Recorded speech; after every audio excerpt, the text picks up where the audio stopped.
Welcome. I'm Sebastian Mahfood, and you're listening to WCAT Radio, the on-air wing of En Route Books and Media, bringing you the dulcet sounds of Catholic wisdom. Well, hello, welcome. This is now the fifth episode of the Examine Life with Phil. We've been going over a whole month now. Hard to believe, it's kind of gone by fast. And the topic this week, I'm going to talk about social media and ask the question of whether or not it's actually a good thing, a bad thing, or whatnot. This is not only an important topic, but it's a topic I can do on this show well now because of last week's episode where I explained how systems thinking works, and you'll see how that relates to social media as we go on. But first of all, I'm going to give the Facepalm and Sigh Award of the Week here. And this week, the award goes to whoever runs the Huffington Post's Twitter account, because they posted a video that's attempting to be a takedown of Rudolph the Red-Nosed Reindeer, you know, the holiday special that uses claymation. I think they made it in the 50s or the 60s. I grew up watching it. I'm sure most of you did too. Anyhow, they're trying to do a takedown of that and explain why it's so problematic, but they really have missed the point.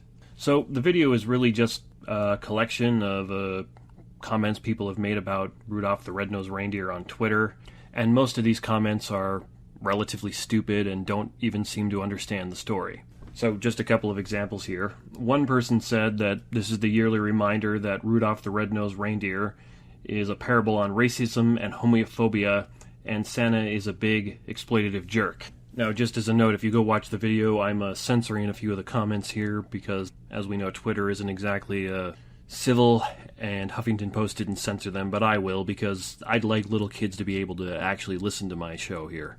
So people are pointing out things like Rudolph's father verbally abuses him, but their Huffington Post example of Rudolph's father verbally abusing him is where he says, "You'll like it and you'll wear it," and Rudolph complains it's not comfortable, and his father says, "There's more important things than comfort, like self-respect." They're also complaining that Santa Claus berates Donner for his son's nose, which, well, I think I kind of got to give him that. Santa actually just say to Donner, "Hey, you should be ashamed of yourself for having a son like this," and that does seem kind of severe. They're also complaining that the coach of the reindeers encourages bullying of Rudolph by the other reindeers, and he does do that. That's also true. That's part of the story. And also that the elf, I forget his name, but he wants to be a dentist, and all the other elves reject him for wanting to be a dentist, claiming that he doesn't fit in. And they conclude this video by saying, "Speaking of Rudolph, this is your yearly reminder that deviation from the norm will be punished unless it is exploitable." So the reason this gets my weekly Facepalm and Sigh award, the reason why this is so dumb, is that the whole point of the story of Rudolph the Red-Nosed Reindeer is that all these people are wrong. The whole point is that Rudolph's dad is wrong for trying to cover up his nose and saying his son has a problem. That Santa's wrong for rejecting Rudolph and telling Donner he should be ashamed. That the coach is wrong for rejecting him. That all the other elves are wrong for rejecting the elf. Oh, his name was Hermie, I think, because he wants to be a dentist. The whole point of the story of all the adventures that Rudolph and his elf and friend and the misplaced toys is that they meet on the island. The whole point is that they were all wrong. That Rudolph, Hermie, and all these other misplaced toys who are different, there's strength in their differences. There's something very useful and good about them. It's not that it can be exploited, but it's that everybody else is better for having Rudolph around, for having Hermie around. And those misplaced toys have odd characteristics or problems that actually make them really good for a certain child or something along those lines. The whole point of Rudolph the Red-Nosed Reindeer, if you actually watch the whole story instead of just picking out little bits here that you don't like, is that all these people who were mean, who were bullies, they're wrong. And Rudolph and Hermie and all those toys demonstrate they're wrong, prove they're wrong, and they all have to more or less eat their words when they ask Rudolph for help. So claiming Rudolph is problematic or has issues as a story because Rudolph's dad is maybe verbally abusive, Santa's a bit of a jerk at first, and the elves reject the elf who wants to be a dentist. Well, that's a little bit like claiming the Terminator movies encourage genocide because Skynet wants to commit genocide. And of course that's ridiculous, because if you actually watch those movies, Skynet's the villain, it's evil, it needs to be stopped. Or it's a little bit like saying The Dark Knight, one of my favorite movies of all time, promotes terrorism because the Joker is an absolute horrific terrorist in the movie. Well, no, that's stupid if you actually watch the movie. The Joker's evil and needs to be stopped. There's something really good that literature, stories, and films can do, is not just show us good things that are good, but show us evil and present it as evil, as something that's wrong and needs to be resisted or stopped. So showing the other reindeer bullying Rudolph for being different and presenting that as wrong, which the show does, is a good thing, not a bad thing. That's the kind of thing that a kid watching the show should look at and go, well, I don't want to be like that, and hopefully they'll take the lesson to heart and mind, and the next time they're at school or somewhere else and they see a kid who's different in some ways, instead of bullying them, they'll try to be kind to them, which is what everybody should have done to Rudolph in the first place. Now, I think part of what may be going on in the background here is that there's this idea that's kind of taking root in media and popular culture and some other places in America that all bad things just need to be pushed aside, to be done away with. And what they mean by that is things like, well, we can't have a Rudolph the Red-Nosed Reindeer where people are bullying Rudolph at the start, even though they're then shown to be wrong, and even though the show actually demonstrates that bullying is a bad thing and stupid thing that doesn't do anyone any good. And this is an absolutely ridiculous idea. Part of the whole point of good literature, media, and so on is not just to show good is good, but evil is evil. Maybe at some point in the future I'll do a show on philosophy of literature and media about how that works, or at least how I think it works. And further, you don't do people any favors by hiding these bad things, by not showing kids that bullying can happen in a story about Christmas, because then when they encounter bullying in the real world, it's going to be even more traumatic, and they're going to have less idea of how to deal with it. Though it might be a little bit of a stretch to say your kids watching Rudolph the Red-Nosed Reindeer will help them deal with bullying. In the broad sense, the concept actually works, that if you kind of inoculate them to the bad ideas and the bad things that are going on in the world by talking to them about them beforehand, exposing it to them through stories and so on, then when it happens, they're not going to be just flabbergasted and completely broadsided by it. They're going to go, oh, wait, yeah, Dad told me about this. Or, yeah, I watched this movie that had this in this. I watched this show that had this in this. Dad read me this bedtime story where the character dealt with this problem in this way. And maybe they won't consciously think of it that way, but that's kind of how this works. A good story can help inoculate you against the trauma of evil by giving you a framework to deal with it. Deny people that framework and you don't do them any favors. You actually make everything worse. And so that's why I'm giving whoever runs Huffington Post's Twitter account the Facepalm and Award of the Week, because the whole point of the story is to show that these things that you claimed are problematic and iffy is wrong. So you just clearly don't have any idea what you're talking about. It's really, really dumb. And there's not anything else I can say about that. So the topic for this week is just a broad question. Is social media a good thing? Now, I'm not talking about something like, say, fake news, which is all over the web. You can read about that. Or the fact that major tech companies like Google and Facebook do routinely censor viewpoints they don't like. Again, do some research on that. They do it all the time. No, what I'm talking about is this whole idea of social media, of the way we interact over the internet. Is it a good thing, a bad thing? Is it a mixed bag? What's going on with that? And it's a topic I've been thinking about for a while.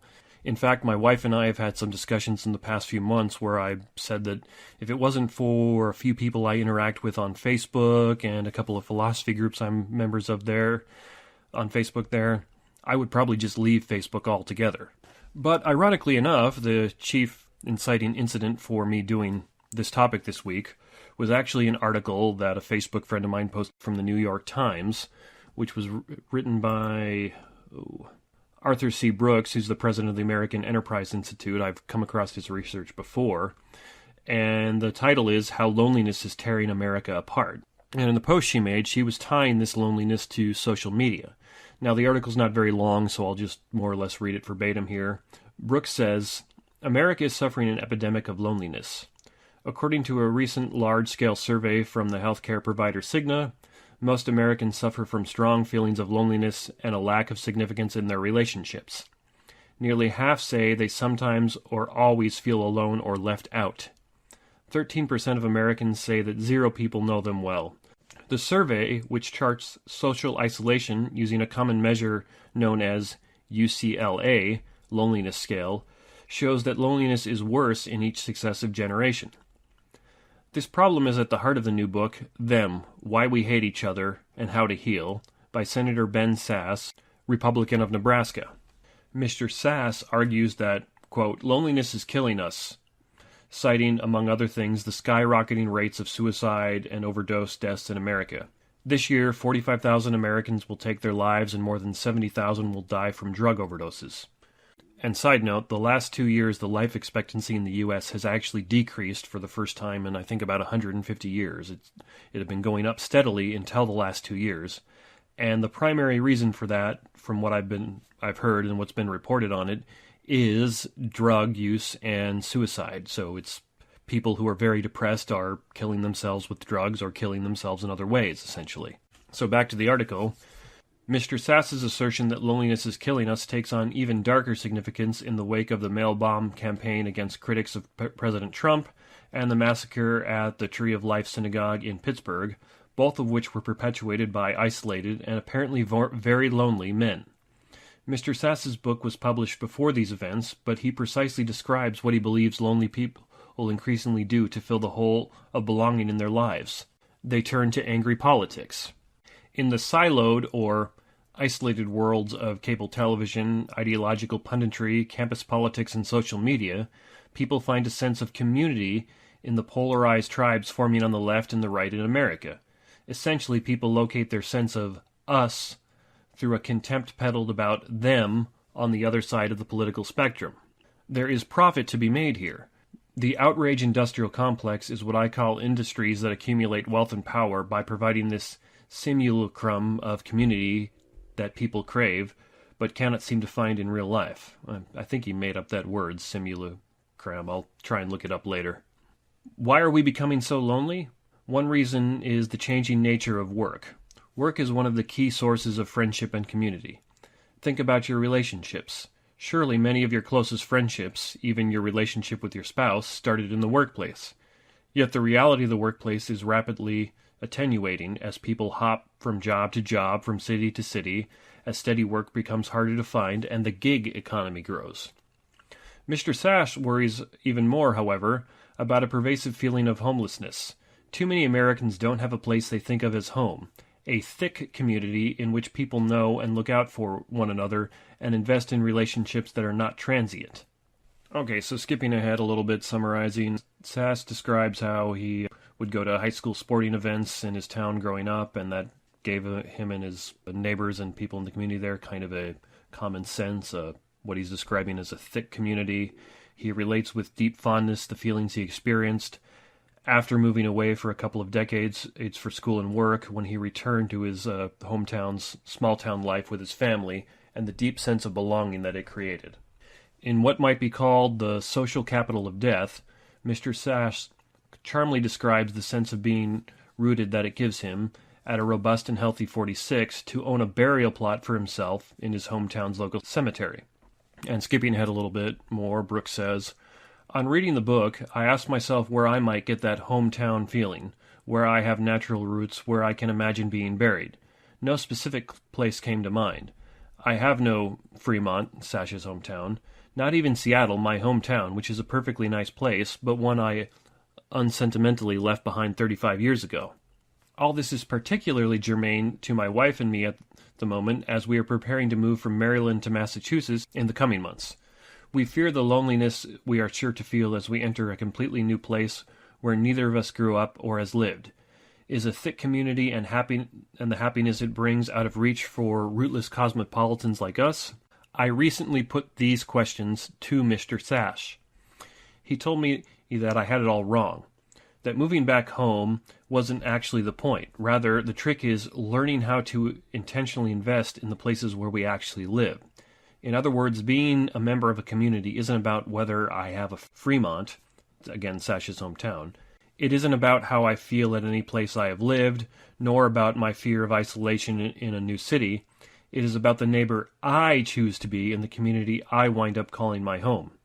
And therein lies the challenge to each of us in a country suffering from loneliness and ripped apart by political opportunists seeking to capitalize on that isolation. Each of us can be happier, and America will start to heal when we become the kind of neighbors and generous friends we wish we had. And so what my Facebook friend said about this article is, here is the question. If society as a whole has embraced social media, can the individual fully function in society without it? And that's a good question that we'll circle back to later.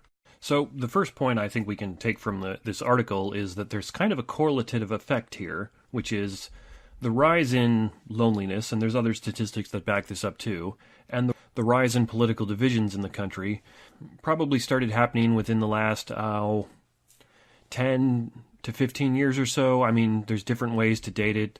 I've heard some people complain that it was the 2012 election that broke things. Other people will push it back further to the time before President Obama when Bush was in office. Some people think it was the election between Bush and Gore. There's various ways you can date it, and it's all complicated, and really that's not an important question. Just to get a general sense of when it started to really kind of seem to go off the rails. And I'd say that's probably about 10 to 15 years ago or so. Now, at the same time, it was right about the early 2000s to mid-2000s that you started to see the rise of social media. Facebook started about that time. MySpace was going on. And I think YouTube came about shortly thereafter. I didn't bother to look up all the dates, but it was right about that time that social media started to arise. And then shortly thereafter, we're starting to see more and more political division and more loneliness. Now, that's a correlation there. And I wouldn't say it's like an incredibly strong correlation, but I think it's there. And of course, there's the age-old fallacy that correlation doesn't establish causation. And that's true.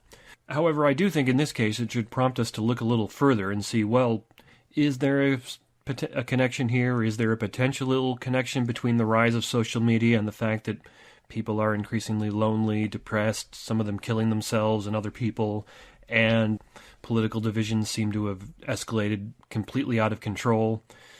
Is there a connection between the two? Why is it that 30 or 40 years ago it seems we could actually talk to people on the other side of the political spectrum without it becoming verbally violent, and now that's actually increasingly rare to the point where when people can do that, we praise them for even being able to do that.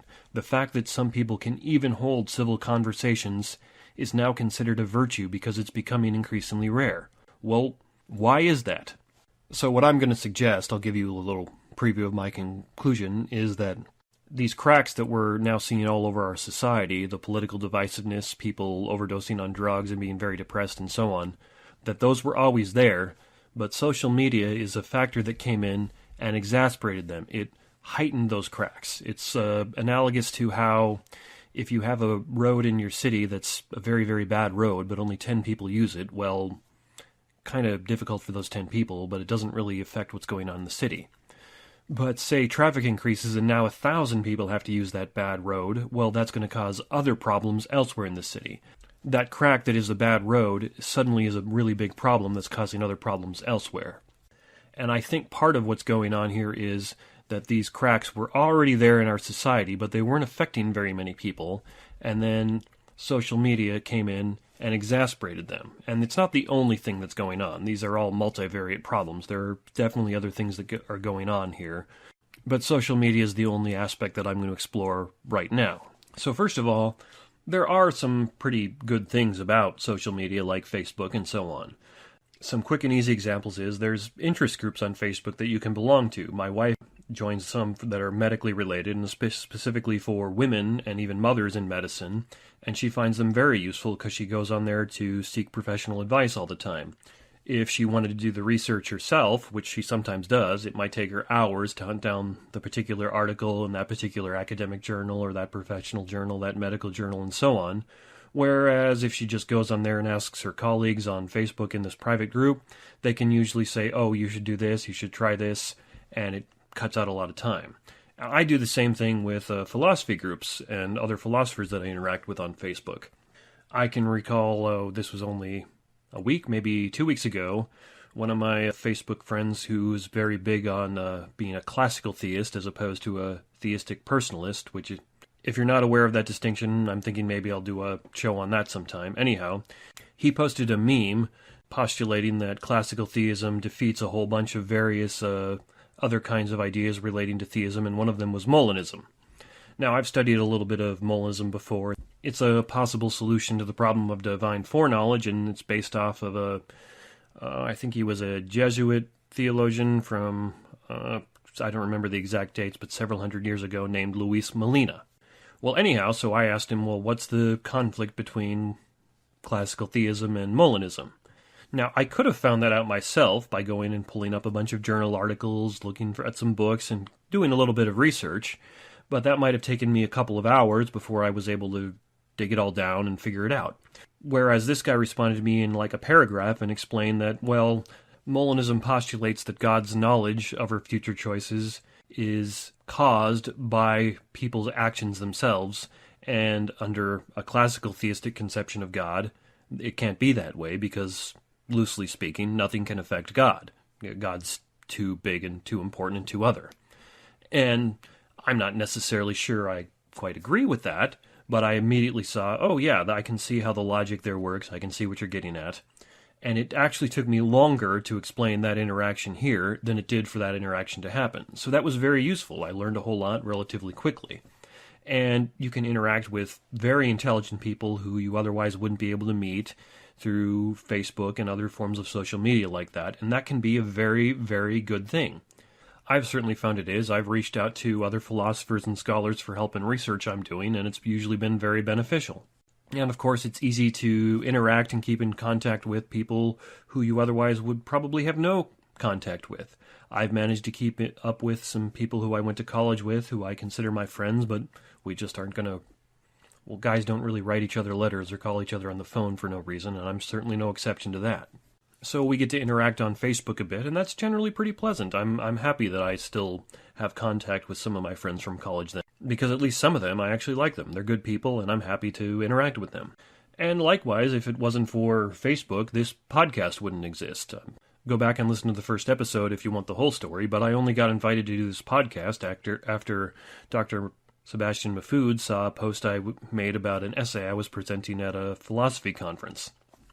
And likewise, there's a pretty good chance that if you're listening to this right now, you're listening to it because someone, and most likely it was me, shared a post on Facebook about it, and you decided, oh, that's an interesting thing to listen to. So it's certainly not all bad. There's definitely some benefits, and if you're actually using Facebook at all, you can clearly see that there are some benefits. Very rarely is anything that actually exists in the real world all bad. It's usually a mixed bag. There's usually some good things about it and some bad things about it. So even though I'll probably spend a lot of time ripping on social media, it's not like it never does any good. So now I'm going to spend a little bit of time talking about things that are probably going to seem unrelated to how and why you spend so much time on Facebook, but I assure you, they are related. There are some deeper philosophical, sociological, and psychological issues that surface level things like how often you use Facebook or Instagram rest on. And we need to cover those deeper level things to help explain and understand the surface level things. It's analogous to how you probably just want your car to run to get you from point A to point B, but if your car breaks down or isn't working properly, you need to take it to a mechanic who understands what's actually going on in the engine and systems of the car in order to get it running again. And likewise, if there's a problem with how social media is working or not working, we need to go a little bit deeper than just why do you spend 2 or 3 hours on Facebook every day to figure out what the problem is and what we could potentially do about it. So I'm going to make some use of systems thinking, and if you're not familiar with that, I refer you to last week's episode. So using that, if you just stop and think about it for a minute, you'll immediately realize that there are numerous systems in place that govern how people interact. There's language, there's social decorum like politeness, there's employer-employee relationships. There's political systems like congressman and constituent, or in other countries it might be a ruler and subject. And there's various systems at work and the job you have, depending on the type of job you have. There's male-female relationships, and that also is going to vary depending on the context. My relationship to a female friend is going to be dramatically different than my relationship to a female who's my wife, and it's going to be dramatically different with women who I've never even met before. And there are also systems that govern how your family interacts with each other and how you interact with your friends. If you just stop and start thinking about that, you're going to immediately realize there's all these various systems that are working and interacting and sometimes even coming into conflict that kind of govern how you interact with people, which is why you know or have a sense that, well, in this social situation, I should do this and I shouldn't do that. And when I'm with this person, I should do this and I shouldn't do that. I should say this and I shouldn't say that. Or I should say this in this way, but not in this way. And if you ever meet someone who has no social skills and doesn't really fit in, there's a pretty good chance that a large part of the problem is that he or she doesn't recognize and understand at least some of these systems that govern our interactions, and so they routinely violate those social norms. And it could be because they outright reject them and think, I'm above these systems, I'm not going to submit to the system. It could be because they just don't understand. It could be because nobody ever bothered to stop and explain it to them and they didn't pick up on it when they were growing up. Just, for example, about, I want to say 5 years ago now, I was working as a college recruiter for the company ITT Tech. ITT Tech doesn't even exist anymore as a company, and fortunately I got out of there before they went under. And anyhow, I recruited a guy who seemed to not really fit in. He would do things like keep his earbuds in listening to music while people such as the academic dean were talking to them. He would act out in class asking why they were learning things like basic English and math skills as opposed to I don't recall if he wanted to do drafting or computer programming, but he wanted to do a technical skill like that. And so he would be like, well, why are we learning this instead of the technical things that they told me I could come here and learn? Now, this continued on for a while. He was developing a reputation as a problem student, and since I'd been the one who had recruited him there, I was hearing about this. And at one point, I kind of took him aside and set him down, and he and I had a talk about this.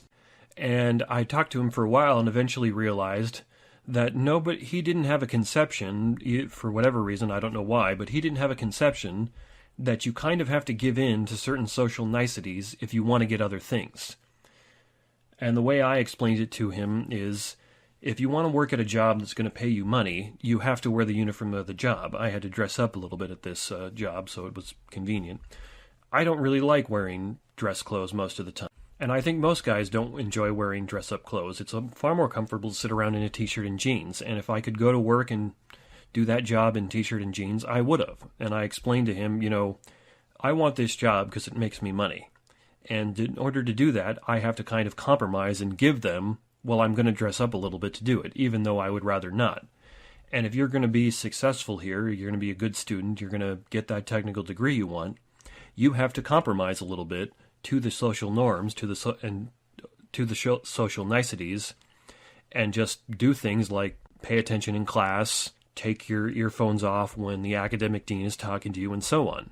And when he first realized what I was starting to say, he kind of got a shocked and even a little depressed look on his face, because he kind of had this idea of, well, I'm going to go do my own thing, and if other people don't like it, heh. But as time went on, he actually became a much better student and was fitting in a lot better and was a lot happier. And the problem was he'd been violating these various systems that are put in place. In this case, they were more academic and educational, as well as some social ones. And once he realized that there was actually some benefit to not doing that, he stopped. So keep in mind this fact about how all these various systems work and govern, or what we do with other people, how we interact with other people, and we'll come back to that and tie it in a little bit later. Now, in his article, Brooks talked about how we all want a thick community. Now, I first heard this distinction from the Christian social scientist Os Guinness probably 10, 15 years ago, and he was actually talking about things like Facebook, saying how it has benefits, but that it's a thin community rather than a thick community. And what we all really want is a good thick community, and we often will accidentally mistake thin community for a thick community, or in the absence of having a thick community, we'll turn to a thin one. Now, just some definitions. A well-functioning family with little or no dysfunction is a thick community. A group of people who, say, gather together at the mall for an annual lighting of a Christmas tree, at best, that's a thin community. It might be inappropriate to refer to it as a community at all. Now, of course, there's going to be some variance in what level of community social media can give you. I feel a greater sense of community with, say, the other philosophers I interact with on Facebook than people who I went to high school with 20 years ago who are still my Facebook friends, but we don't really have anything much in common anymore other than that we went to high school together. But at best, all forms of social media are going to give us is really just an interesting and amusing thin community. This probably isn't always going to be true with everyone, but generally speaking, unless you also know them in person, you can't ask your Facebook friend to help you watch your kids or fix your car. When you're in a crisis, you can't turn to them and expect help. And maybe that's because they live 2,000 miles away. Or maybe it's because they're not really your friend in the same sense as somebody who lives next door to you might be, as somebody who you see face to face. Generally speaking, you can't depend on a Facebook friend to help you if you actually need it. Conversely, if your family is a well-functioning family with little or no dysfunction, you can depend on them when you need them. Now, because human beings we're social creatures, you inherently want a community of people around. Even an introvert like me needs people. Now, I could probably go 3 or 4 days without talking to another person and be perfectly fine, but I think by the 4th or 5th day, I'll need to have a phone conversation with somebody or eat dinner with them or something.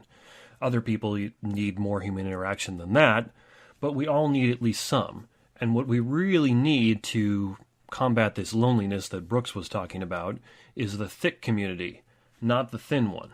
A further example of this is most thin communities tend to be tied to contingent and non-essential things like your interests. I'm a member of various philosophy groups on Facebook because of my interest in philosophy. Now, if I ever lost my interest in philosophy or moved on to do other things, I wouldn't really be a member of those communities anymore. Now, a thick community isn't like this. It's tied more to who you are, where you're from, what you are. I'm a member of my family, not because of what my interests are, but because I'm a member of my family. And likewise, if you're a member of a strong community where the neighborhood can come together, that's good small-town feeling that Mr. Sash was referencing in his book, that's tied to you being from that town. You were either born there or you moved there and got accepted over a long time, something along those lines. That's not a passing contingent thing like your interests are, like your hobbies are. It's more essential to who and what you are. So that's another distinction I want you to keep in mind, which is the distinction between thin and thick community, and just recognize that pretty much all the time, at best, social media is just going to give you a thin community. Thin community is probably better than having nothing, but what you really want is the thick community. Okay, only one more element of the deeper issues, and then we'll get to the surface level stuff here, I promise. Here I'm going to be referencing an essay that Alexander Pruss presented at, I think it was the 2016 meeting of the Midwest Society of Christian Philosophers. I might have that date wrong. Well, Google Marriage is a Natural Kind and Alexander Pruss, and you'll find a video of this essay as well as a copy of the essay, and you can watch it in full if you like. Now, Alexander Pruss is a very prominent and excellent philosopher from Baylor University, and in this essay he talks about the idea that there are natural kinds of relationships. Now, the term natural kind is a bit difficult to define analytically, but we can give some characteristics and examples of natural kinds. It's a bit like how I defined evil in my episode on evil, wherein it's hard or very difficult to give a strict, non-referential definition of natural kind, but we can point to some examples that are pretty clear. For example, a whale is a natural kind of mammal. As a human, I'm also a natural kind of mammal. So a natural kind is a type. There are instances that fall under it. These are things like dogs, insects, fish, rocks, and so on. These are substance or categories under which things fall. And once you stop and think about it, you will see that this is how we think about most things. You expect certain behaviors and characteristics from all dogs that you do not expect of, say, turtles and squirrels, because turtles and squirrels are a different kind than a dog. All dogs are like substances, and all turtles are like substances, but dogs and turtles are not like substances. There's a distinction there. And you should be able to see how it's relatively easy to think of natural kinds as a system like this, so you can take the systems thinking approach and apply it to that. Now here's a short audio clip of Bruce talking about what natural kinds are from that lecture. He explains it in a far, far better way than I can, so I'll just let him do that. So, I wish I knew what natural kinds were. There are lots of philosophers of science who wish they knew what natural kinds were. But even though I don't know what they are, I can give you some plausible characteristics of them. The natural kinds are genuinely explanatory. Natural kind terms occur in genuine explanations, right? So we say, this is green because it's an emerald. And the fact that it's an emerald is, well, that's an important part of how this is explanatory, right? We could make gerrymandered terms, like something that is an emerald if it's earlier than 2100, and a diamond if it's past 2100, and we could say this is green because it's one of those. That's not a good explanation because this gerrymandered thing is not a natural kind. So there's something natural about natural kinds in the David Lewis sense. They're not gerrymandered, and this has something to do with their being genuinely explanatory. What's the fundamental thing that makes them natural kinds? I don't know. Is it not being gerrymandered? Is it their being genuinely explanatory? I don't know. But all of these seem, but this seems to be one major characteristic of natural kinds, right? The explanations are often non-normative, right? So here's Rover has 4 legs because Rover is a dog. This is green because it's a diamond. We give these in biology, physics, and all over the place, these kinds of things. But interestingly, I think this is a lesson from Aristotle. There's normative facts we can explain using natural kinds. Rover should have 4 legs because Rover is a dog. That kind of explanation could find its way in biology, not much in contemporary biology, maybe somewhat in contemporary medicine, but not so much as in the past. But definitely it doesn't seem to find its way into physics. I don't know if that's a deficiency on the physics or if that's just how the physical things are. Maybe the physical things are ones where the way they are is the way they should be, and so there's really no further should be to be explained. But in any case, this is a genuine explanation. This is a genuine explanation of natural that employs a natural kind. Natural kinds enable inductive inference. Right? Rover and Fido are dogs. Rover has 4 legs. And that's evidence that Fido has 4 legs as well. Certainly far from conclusive evidence if it's just 2 cases, but there's some evidence there. Whereas if we're dealing with some gerrymandered, non-natural kind, not much evidence, right? So take the non-natural kind, diamond or emerald. Fido is a diamond or emerald. Fido is green. Rover is a diamond or emerald. Therefore, Rover is green? No, not a very good inference. At least, maybe it's still, there's something to it, but it's got a lot less force. So they don't, I think natural kinds not only enable inductive inferences, they make them go smoothly and well. They capture genuine similarity, right? This may be why they enable inductive inference, right? So the fact that 2 things have in common the property of being a diamond or emerald doesn't capture any genuine similarity between them, or not much. Maybe the fact that they're both minerals or something, but nothing at the level of being an emerald or diamond. But natural kinds capture genuine similarities. If Rover and Fido are dogs, that's a genuine similarity they have. And then I want to say something that is controversial in the natural kind literature, but maybe you could take as somewhat stipulative of how I want to use the word natural kind, that the genuine similarity they capture is not one constituted by how we contingently think about the items under consideration. So, for example, famous case in philosophy of science, jade was discovered to be a disjunction of 2 minerals, jadeite and nephrite. Now, you could say, still, being jade is a genuine kind of similarity in light of the fact that both serve similar artistic roles in human culture. But that's not what that kind of similarity isn't the kind of similarity I'll be looking for in a natural kind. That's one based on the contingent arrangement of our thinking about it and our using both jadeite and nephrite for similar artistic purposes because they lend themselves well to similar artistic purposes. But in fact, their mineral structure is quite different. So jade is not going to be a natural kind because its similarity is a social similarity.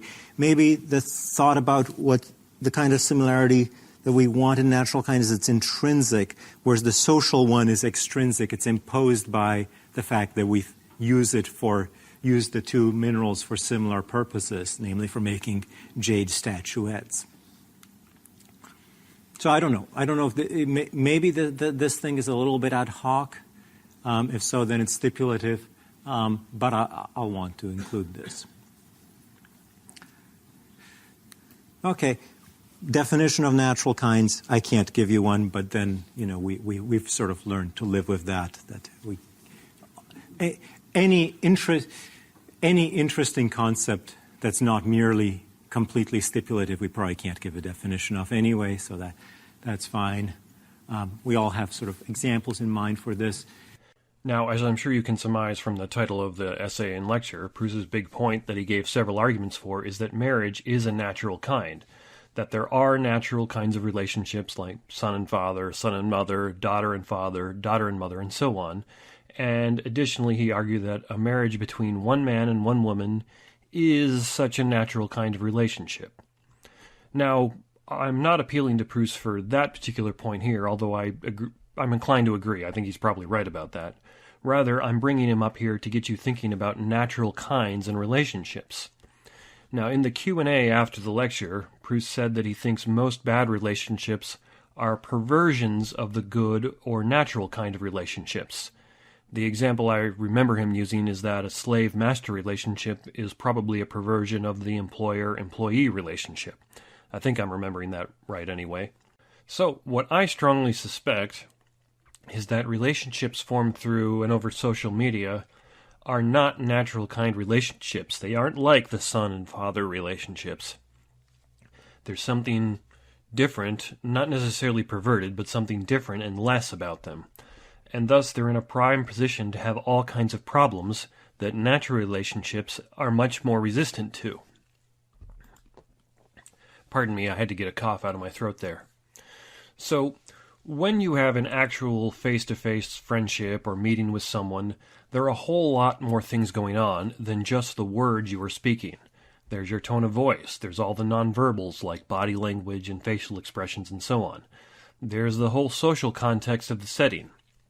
Some things are very, very good and appropriate when you're meeting your friend for a drink that are incredibly inappropriate when you're, say, in a job interview or doing something else like that. And now, unless you are a socially inept person, you are probably at least subconsciously aware of all these things all the time. And that's why you recoil when someone breaks one of these systems and why there is an awkward silence when someone starts talking about an inappropriate subject at a dinner meeting of professionals. I have a 2.5-year-old daughter, and right now she's kind of obsessed with just running around the house and taking off her pants. And I'm trying to teach her not to do that, because there's only certain circumstances where that's appropriate, and generally speaking, she's not going to be in them. I'm trying to teach her that social norm, so hopefully later when she's an adult and she's at a dinner meeting of professionals, she won't be taking on and off her pants all the time because she thinks it's funny, like she does when she's 2.5. That's part of what good parenting is teaching your children these various social norms and systems so they can get along in the world. Now, in practical effects, one of the things these systems do is function as safeguards to prevent you from straying too far off the path. Say something inappropriate, and the awkward silence that follows lets you know that you did something wrong, and this in turn discourages you from doing that same thing again. And likewise, when people give you positive reactions, like, say, paying attention to you while you're talking, laughing at your jokes, and smiling at you, various positive reinforcement like that, that in turn encourages you to do that same behavior again. Now, the trouble here is not just that relationships over social media lack these safeguards, which they clearly do, but for bizarre reasons that are not entirely clear, they seem to run in the other direction and even encourage bad behavior. So it should just immediately be obvious to you, if you stop and think about it, that your interactions with people on social media are not the same as your interactions with them face-to-face. You can run into problems and issues that are not resolvable by typing Facebook comments to people that probably are when you're sitting down talking to them. And that's in large part because these various systems and safeguards aren't there. All they have is the text. And I've heard people say that something like 60, 70, or 80% of human communication is nonverbal. I don't know the exact amount, and I'd be pretty skeptical of anybody who said they knew it exactly, but a significant amount definitely is nonverbal. Now, a further problem here is that according to the psychologist Jordan Peterson, you are much more likely to act in an impulsive and hostile manner if there's distance between you and the other person. That's why normal people are much more likely to yell obscenities at other people while they're driving in a car, because that car creates distance. And social media necessarily creates distance between you and the people you're talking to. And this is especially the case if there's somebody who you've never met in real life, or say only met once or something like that. You're not going to be mean to somebody who you're going to see in the office the next day, more than likely, as much as you will to somebody you've never met. And you're far more likely to be mean to the person who you're going to see in the office next day over Facebook than you will if you're actually talking to them in person. And for some bizarre reason that I don't think is completely understood, it seems to be the case that the most popular posts or tweets or whatever it is are usually the ones that are the most negative, that involve the most negative words and negative emotions. There's been some studies done on that, and I think it was the Twitter tweets that get reposted the most often and get the most comments are the ones that have the most negative emotions and words tied to them. And so I think part of what happens here is that, in effect, this hijacks that earlier system we were talking about that's supposed to safeguard you from straying too far from the path, because now if you get involved in this, you're getting reinforcement for all the negative things you say and do. Easy practical example of this is just look at some of the tweets that Donald Trump puts out. They're almost exclusively negative and very often kind of mean and bullying, and he gets a lot of positive reinforcement for that. People retweet them, praise him for it, and so he's probably thinking he's doing the right thing. Even though you could objectively explain why that's a bad thing to do, he's getting a lot of positive reinforcement for it, so he's going to keep doing it. In the same way that if you're telling a joke and everyone laughs, you're getting positive reinforcement for it, so you're going to keep telling the same joke. And this is a problem that doesn't seem to really happen, at least not to the same degree, in other forms of communication, because social media necessarily creates that distance and hijacks the system that normally would be encouraging you to behave in a better way, because people kind of shun you or are awkward around you when you're not behaving correctly. Now, a further problem that pretty much everybody's aware of is that social media really allows you to isolate yourself, as it takes the already established tendency of people to want to be around people who are like them and have the same interests as them, and ramps it up to 11. Now, we all enjoy being around people who are like us. That is, I like to be around other people who think and talk about philosophy, because I like to think and talk about philosophy. Same thing with various video games I play, and so on and so forth. And you can also extend that to very important topics like the political, the religious, and so on. And this doesn't even necessarily have to rise to the level of bigotry where you're like saying, I don't even want to be around people who think differently than me, but you just, from time to time at least, are going to want to interact with people who are like you. If you're a Christian, you're going to want to interact with other Christians. If you're an atheist, you're going to want to interact with other atheists, Muslim, and so on. And you can even parse that out to various denominations and sects. If you're a Catholic person, you're not going to want to always be around Christians who are Protestants. You're going to want to be around some other Catholics from time to time.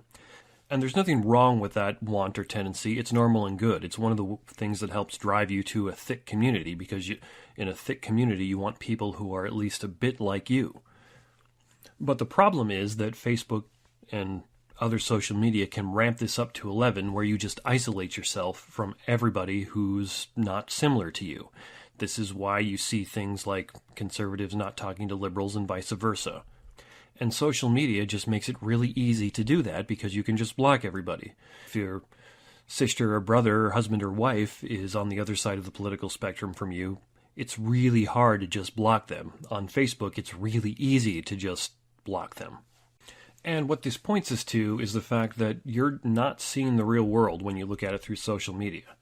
People will typically only show their best selves on, say, Facebook and Instagram. Even things like Instagram models don't actually look that way all the time. Rather, the pictures they post are carefully posed and shot to make them look as good as possible. And it's likewise with Facebook. I know I sound a whole lot cleverer and wittier than on Facebook than I actually am, because I think about and go over my posts and comments significantly before I make them. I'll write it out, edit it, revise it, do it again, and maybe then put it up, and maybe not. So I actually sound better in my comments on Facebook than I do in the real world. And this is the kind of thing where if you just stop and think about it for a moment, that's going to be immediately obvious to you, but you don't stop and think about it while you're reading Facebook comments, while you're looking at pictures of people's vacations on Instagram and things like that. You're going to intrinsically just be a little bit jealous about it, probably, because that's the natural human reaction, and you're not going to realize, well, that's not really necessarily true. Maybe these people seem to be having this nice vacation, but they could have had a lot of trouble with their kids while they were driving there. It could have been an awful experience getting there, and now they're only posting the pictures where everyone looks happy. The real world is that almost everybody has happy moments and sad moments and struggles and all kinds of things in between, but when you look on social media, you're almost certainly only seeing the best of the best that they can put up there, because that's what everybody does. And the trouble with this is that even though everyone tells us we're not supposed to do this, we always compare ourselves to other people. We do it every time. And social media, again, ramps this up to 11, because you're seeing other people who you probably are thinking of as your peers and so on, and you're only seeing the best that they can offer. You're seeing the best moments of their lives, some of them posed, some of them ignoring the problems that they've had to get there, and you're comparing your own life to that, and you're thinking, well, all I have are all these stupid frustrations that I can't even deal with, and look how great this person's doing and that person's doing. It's not true. They're having struggles just as you are, but you don't think about that while you're looking through Facebook and Instagram. And so consequently, I believe there's been some studies done on this, people who use social media a lot tend to actually be less happy than the people who don't. And I think this is part of the reason why, is because they're constantly comparing themselves to illusions that are just thrown up there on social media. And a further problem that's similar like this is that social media can give the illusion that things are bigger than they actually are. Let's just say, for example, if 50 people left angry reactions to one of my Facebook posts or left 50 bad comments about this episode here, I would probably tend to think that there's a lot more than 50 people mad. But that wouldn't necessarily be the case, because again, for reasons that aren't totally clear, social media tends to bring out the negative. If there are 50 people who left negative comments on my episode, it's very likely there were only about 50 people who were upset about it, and the people who thought it was okay or fairly good probably didn't leave anything. People tend to get much more excited and likely to leave bad comments about things they're angry about than about things they're happy about. And I can just give you an example of that. I've had several people say to me they enjoyed this aspect of the podcast or this episode I did or something along those lines in person, who never left comments or likes or anything like that on anything I posted, because people just don't tend to do that. And so social media can give you the illusion that, well, say 10 people are mad at you about something, well, that must mean it's a huge problem that everybody's mad about, when in reality, maybe not the case. It could be that a lot of people liked what you did and just didn't bother to leave a comment or a like because they have better things to do with their time. So, for some practical advice as to what we can do about all these problems, I'm going to turn to a post that the philosopher Douglas Groothuis made here a few days ago. He's a philosopher out at the Denver, I think it's Theological Seminary out in Colorado. Great philosopher. I've read several of his books, couldn't recommend it more highly. And so he posted this a few days ago, maybe a week ago, and I'm just going to read it. It's great advice. His post is Philosophy of Technology in 6 Ideas. As I prowl around bookstores in recent years, I find a gaggle of books on managing technology overload. One after another fall off the presses and make their way on the shelves and into my hands. Some I buy. Most I pass over. Often I think, I noticed that 20 years ago. I did not predict Google or Facebook or Wikipedia, of course, but in my unread book, The Soul in Cyberspace, I did exegete the medium qua medium and noted some of the Internet's strengths, but warned of the ways it could diminish the good life that God wants us to live. Here are 6 words that try to capture some of the insights I find repeated again and again in these new books. 1. More is often less. Humans can only profitably interact with a limited amount of data and sensory stimulation. We must limit our exposure to Internet and all electronic media because, unless we are careful, it will addle and unravel us. It may even stupefy us, even as we twitch and click away. 2. The medium is the message. As Marshall McLuhan, I'm sure I'm mispronouncing that, oh well. Anyhow, as he wrote 50 years ago, and others before him, each communications media shapes its message according to the dictates of the form of communication. An image communicates differently than the spoken word differently than the written word, and so it goes. Attending a worship service cannot be translated without remainder by watching it online. 3. Efficiency is overrated and may be dangerous. Many good things come slowly, such as strong and vibrant relationships, handcrafted furniture, and skill in playing a musical instrument. Modern technology accelerates without regard to quality all too often. Downloading a PDF of a book can be done quickly, but perhaps finding a hard copy and enjoying its unelectrified slowness is what you should do. It is more efficient to use a program that comments on students' papers. However, writing with pen and ink is more personal and embodied. Yes, it's slower, and better, if you have the time. 4. Resist quantification over qualitative concerns. Technologies trade on numbers. How many likes did your Facebook post receive? People may like it for the wrong reasons. How many people follow your tweets?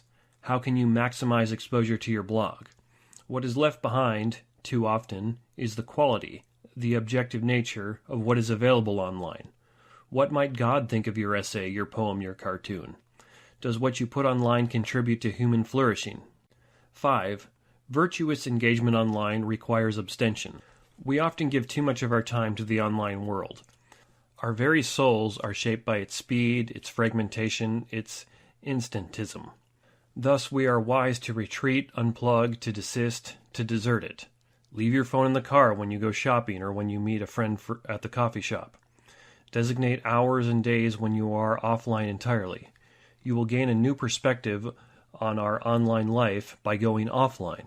You will notice what slipped into the background: friends, pets, nature, the Bible, prayer needs, and more. 6. Every new communications technology gives and takes away. There is no sheer advantage. The telephone and radio extend the voice, but take away the physical presence. Early users of telephones were rattled by a discombobulated voice coming from far away. The Internet opens up the world to us, but may separate us from the people in our midst. Hence, the absent presence of much of life today. How can someone listen to you when they are texting someone else? Electronic music files make music available nearly anywhere, but the sound quality is worse than a record. And when you listen to music through your earbuds in public, you will not be as aware of the world around you. You may not see the tears in a stranger's eyes or hear a sound of distress in your midst. My miniature essay fails to address the evil algorithms out there, the good and evil of big data, and other empirical matters worthy of concern. Nevertheless, my 6 ideas cover much of what is being written about today, 20 years after I warned about the downside of technologies. My inspiration was and is thinkers such as Neil Postman, Marshall McLuhan, Malcolm Muggeridge, and Jacques Ellul. Take some time away from Facebook, Instagram, et al., and read them. Please. So I think Groothuis's 6 points are very good as far as how we can take steps to minimize and maybe hopefully eliminate the ills of social media. One practical thing I do, and I think everybody should do, is not block those annoying people on the other side of the political spectrum. Let them be annoying. I know it is annoying, but they may help check your tendencies, and they may actually call you out on things that you need to be called out on from time to time that people on your own side won't do. And I would also argue that if you're getting most of your community from Facebook, that's unhealthy. And if you can't find it anywhere else, better there than nowhere else. but please try to get a thick community of people around you that you can actually talk with face to face. It'll benefit you immensely, and you'll be far less likely to be lonely. So that's my take on it. I highly recommend Groothius's advice, and I'm leaning toward the opinion that relationships formed over social media are an unnatural relationship, kind of a perversion of what a good friendship actually is, and thus that's part of what's causing all these various problems. I know some other people think that it's a very new type of communication, that we just haven't figured out how to work with it yet, and that could be. I'm just more leaning toward there's an unnatural kind of relationship that doesn't really work as well as a natural kind of relationship. So now tell me what you think. If you think Facebook and social media is a bad thing, why do you keep using it? Can you just not tear yourself away? Are you addicted? Are you convinced it's a bad thing and you stay away from it all the time?